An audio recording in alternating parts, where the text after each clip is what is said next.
Hey Josh, thanks for sharing about Rafa International. I thought that the interview that you took us through and the presentation was really great.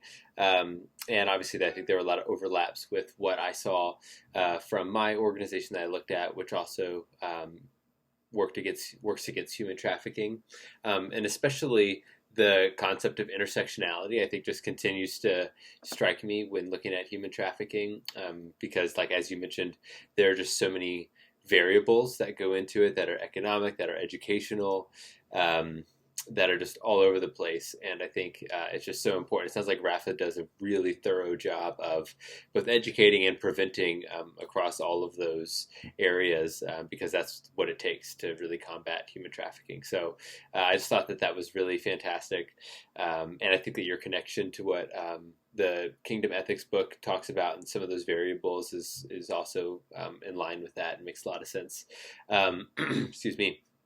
I think the one last thing I'll mention is I think that the prayer request for the traffickers is really fantastic too. That's something that I hadn't heard of or thought about, although it's makes perfect sense, and it's absolutely something to be thinking about and to be doing. And the idea even there of like supply and demand and the commodity of persons and things like that, and just praying against the other side of that spectrum, which I think is where we should really be interceding also. So really cool, really great to hear some of these things and to round out some of the other areas and things like that. So thanks again.